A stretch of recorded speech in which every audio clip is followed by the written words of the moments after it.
So I'm not sure if you all had a chance to watch the short video that Greg Kramer posted on the ID website about the intentions for this event. But he referred to this online space we're in now as being our temple.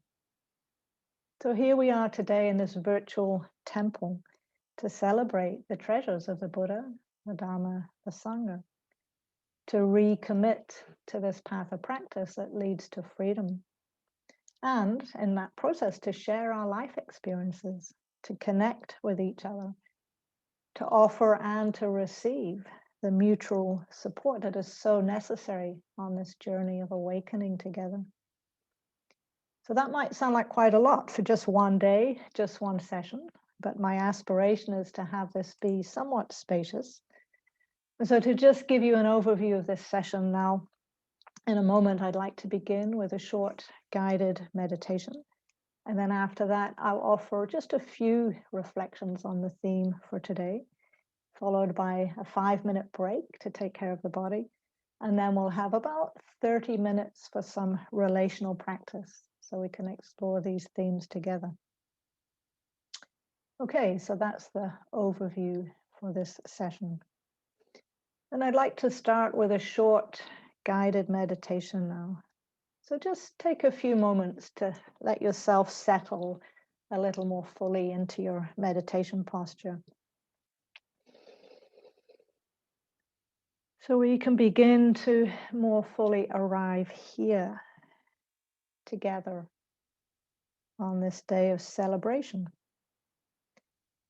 Celebration and appreciation of the life of the Buddha and of our own lives in the Dharma. And to support that quality of appreciation, even gratitude, just before your awareness becomes a bit more internal, I invite you to take a moment just to register the environment that you're currently sitting in. So whether you're in this moment in a room or outside, just allow your eyes to open and take in and acknowledge where you're located right now. And as you do that, you might tune in to anything about your environment that you can appreciate or feel a sense of gratitude for. Perhaps beginning with just the acknowledgement that you have a home or a room or a space to sit, where you can experience some degree of ease.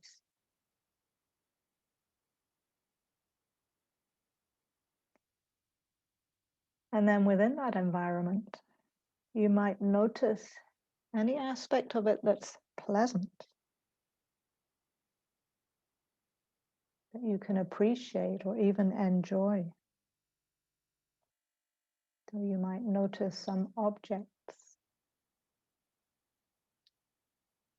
or some furniture or some pictures,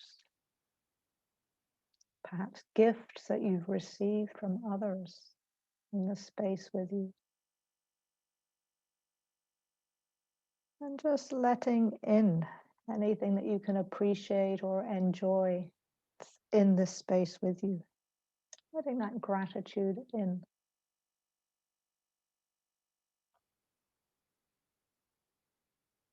And then allowing your attention to connect for a few moments with the screen in front of you. And in a similar way, taking in the faces, the presence of your co-meditators.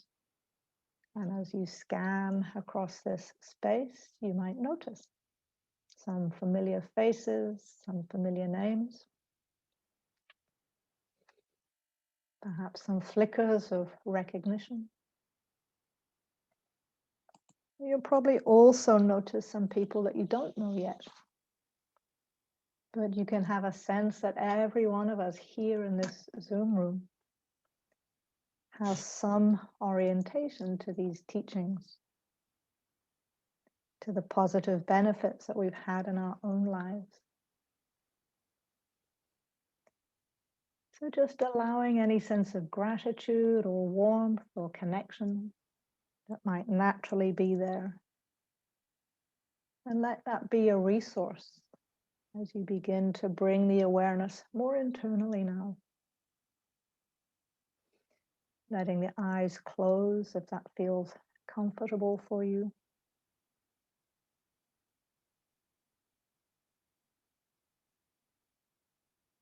And just as you come home to the body, come home to the heart, notice if there perhaps might be some flicker of appreciation, of gratitude, perhaps the warmth of appreciative joy, mudita.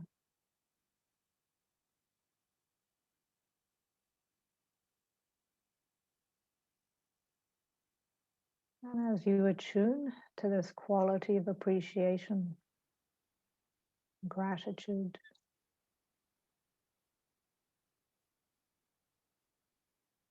noticing any effect it might be having on the body now.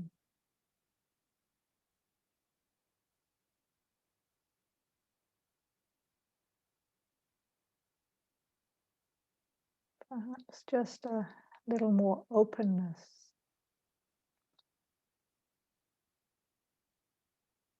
more warmth,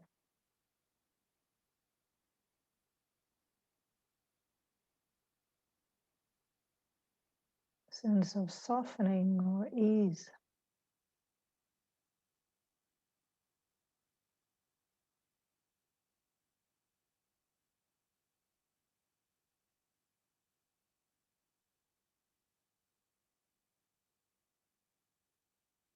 Or maybe an overall energy of lightness, a soft kind of bubbling up, or a sense of uplift.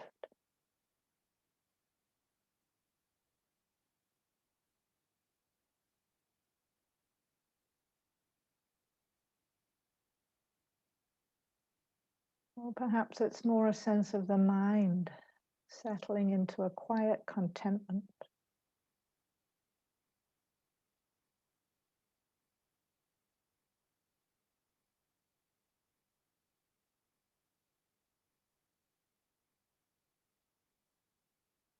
So not forcing anything, but just sensing into what's true for you. Anything that you can connect with in the terrain of appreciation, gratitude, mudita.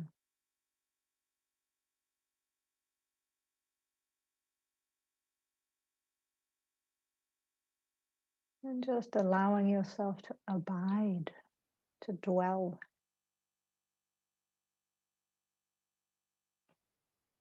in that warmth and lightness of quiet contentment.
And as we come to the end of this meditation, just taking a moment to notice how you are now.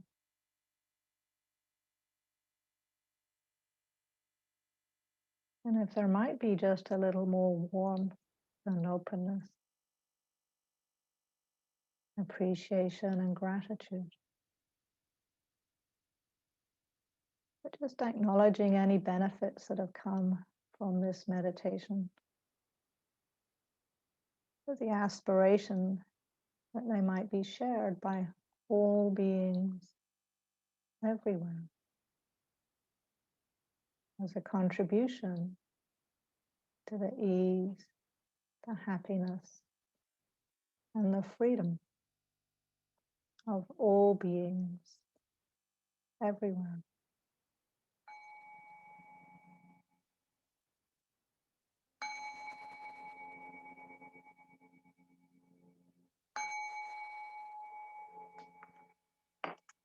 Thank you for your practice.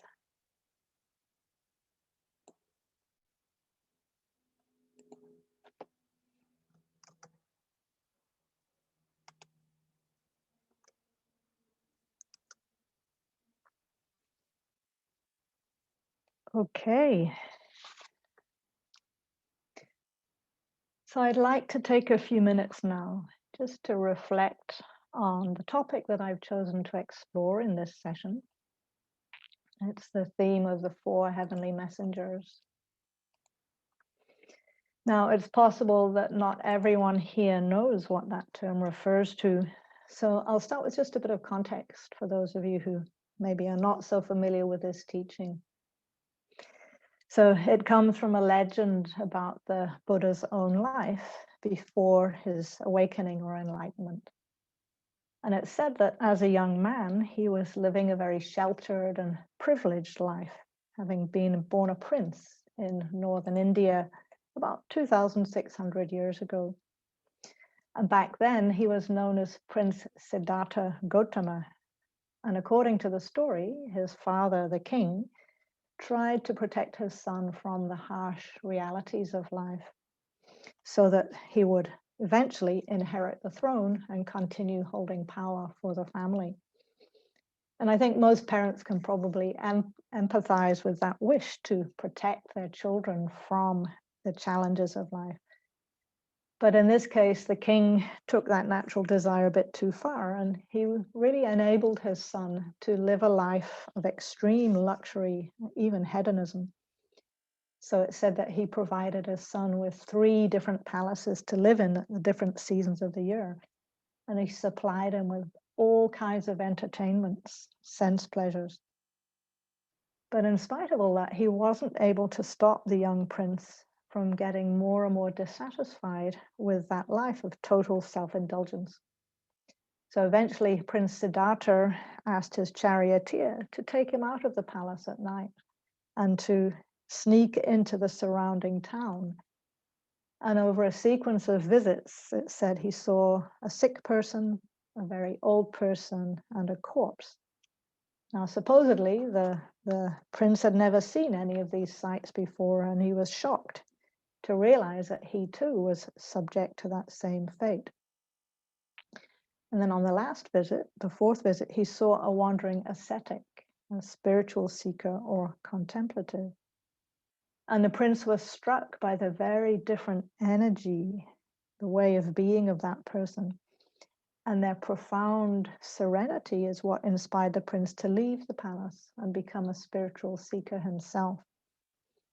And then after 7 years of intense dedication to spiritual practice, that quest eventually led him to attaining Nibbana, complete freedom of heart and mind.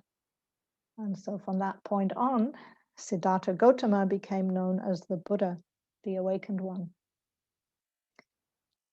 Now, perhaps some of you thinking, well, yeah, that's a nice story, but what does it really have to do with any of us here today? And while it's true that this story is a myth, a legend, it is based on a discourse in the Pali Canon where the Buddha reflects on the shock that he felt at recognizing his human vulnerability to aging, to sickness, to death. which inspired him to search for a way out of that predicament. So whether or not any of us live in an actual palace, I think it's fair to say that most of us have developed strategies to avoid the uncomfortable truths in life, to avoid the fact that every one of us here is subject to aging, to illness, to death. And so in many ways, the global pandemic that all of us have been impacted by has the potential to be a collective wake-up call. And in most societies around the world, this pandemic has revealed pretty shockingly, in some cases, the fault lines in our societies and our community structures, as well as our individual and family lives. And it's revealed to us that life is not nearly as stable and safe and secure as we'd like to believe. And even if right now in this moment we ourselves are okay, I think it's true to say that compared to life before COVID, most of us are much more aware now of our individual and collective vulnerability, fragility, insecurity, mortality. So this is an aspect of the first noble truth in the Buddha's teachings. There is unsatisfactoriness, stress, distress, suffering. And for most people, that truth is pretty unpalatable, pretty unpleasant. So even right now, I wonder, just hearing that much, any response internally? If you're anything like me, there often is a kind of instinctive recoil, even if the intellect knows it's true. Some part of the being flickers into aversion, avoidance, denial. And the Buddha recognized these as aspects of those core afflictive energies that keep us caught in stress, distress, suffering, dukkha. And I've noticed in myself that sometimes my own reaction to the truth of impermanence, unreliability, vulnerability can be quite subtle. But at other times, it can be quite obvious, showing up as a kind of willful ignorance and denial. So it's like, nope, not happening, not going there, la, la, la, la, la, let's just change the channel. Anybody recognize that? And that willful ignorance can be surprisingly powerful. And although it might work in the short term as a strategy for dealing with distress, in the long run, it keeps us at the mercy of life's inevitable ups and downs. So I've seen in myself, and I've observed it in others too, that when there's some kind of crisis, there is often a tendency to default into familiar reactions, habit patterns, such as avoidance and denial, anger, despair, blame, hopelessness, and so on. And yet, that same crisis also has the potential to initiate profound transformation.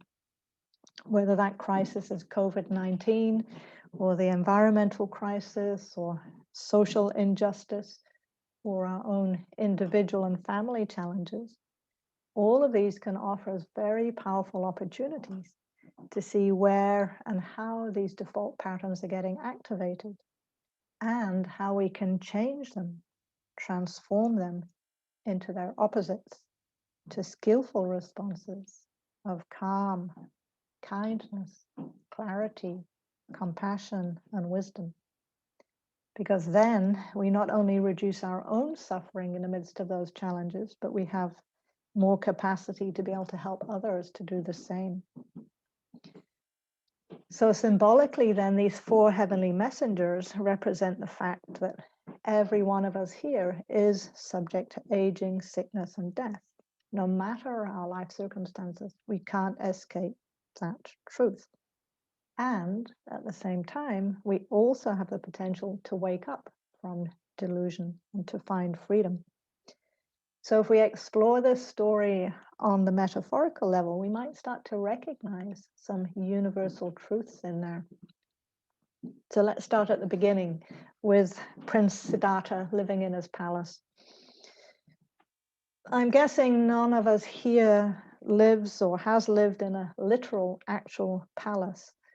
But if we take that palace as a metaphor for our delusion, we can start to contemplate in the context of our own lives, where we might have tried to build a palace of delusion to protect us from life's harsh realities. So perhaps for some people, that metaphorical palace is built on acquiring money and financial wealth. The belief that if we can just achieve enough financial success, then we'll be okay, we'll be safe. For others, the palace might be built on acquiring recognition and social status and fame. The belief that if we work hard enough and make a name for ourselves, if we become someone special in our families or communities or workplaces, then we'll be safe. For other people, the palace of delusion might be built on physical fitness and health, and the belief that if we just eat well and exercise enough and take perfect care of our bodies, then we'll be safe. For others, this delusion might be built on intimate relationships, having a partner, the belief that if we can just find our soulmate, then we'll be safe. And I know that one was true for me as a young woman. And remembering, when I was, 18 or 19, and that complete shock of being left by my first real love, because it wasn't supposed to end with me being dumped. It was supposed to be happy ever after, like in the movies. Now, in theory, that experience of being dumped could potentially have been a heavenly messenger for me. The shock of it could have been a wake-up call that helped me to develop more emotional maturity, maybe even wisdom and compassion. But it didn't, not at that time. So again, I think most of us can probably recognize that these times of challenge in our own lives that we might think of as wake-up calls, not every one of them, not every shocking or painful event naturally leads to personal growth or transformation. If it did, the world would be full of Buddhas. It's more often the case that we don't listen fully to these wake-up calls. And sometimes the distress of them actually pushes us further into even more unskillful reactions, which was true of me when that first relationship ended. So if we look at this in terms of the metaphor of the heavenly messengers, what's often missing is the fourth of the four, the contemplative. And most of us at first need some kind of external support to help us access our own inner wisdom. And this is where Sangha or community comes in. So in the legend, Prince Siddhartha was inspired by the serene presence of the contemplative. And although it's not described in the legend, I imagine that he would have had some kind of interaction with that spiritual seeker. He would have seen and heard and recognized some kind of spiritual truth that had been missing in his life so far. And that truth that he received from the contemplative inspired him to reevaluate how he'd been living his life and to radically change the direction of it. Now, again, in the context of our own lives, most of us here have probably not literally abandoned our homes and our jobs, our families and our relationships to live a life completely devoted to waking up. Nevertheless, I think all of us have heard some kind of transformative truth at some point in our lives that woke us up enough to recognize how we've been living and inspired us to start making some significant changes. So the spiritual seeker, the contemplative, is a way out of this dilemma. And initially, that understanding comes from outside, from someone else. But that spark of truth can catalyze transformative change within us, transformative truth that every one of us here has received some kind of wake-up call and has to some extent connected to a truth that has helped us to transcend the suffering of delusion and ignorance, even if just for short moments at a time. So again, if you think back over your own life, perhaps you can remember having received some kind of transformative truth. So perhaps for some of you, it might have been meeting someone who embodied a different way of being in the world. Perhaps a monastic or a Dharma teacher, or someone who became a spiritual friend. For others, it might have been hearing a word or a phrase in a Dharma talk or a book. Or perhaps a conversation with a good friend who reflected something back to you that you hadn't understood before. So there are many ways that we can receive a spark of truth that starts to change something inside of us. And we begin to relate differently to ourselves, our life, the world. So we can think of these 4 heavenly messengers as catalyzing change in Prince Siddhartha's life, so that he became the Buddha, the awakened one. And those same sparks of truth have continued to flash and ignite and pass from person to person over centuries, until mysteriously every one of us here has received some kind of transformative truth. Otherwise, we wouldn't be here on this call with the intention to celebrate the start of Vesak. So that's probably enough information for now to get us started. So thank you for your attention.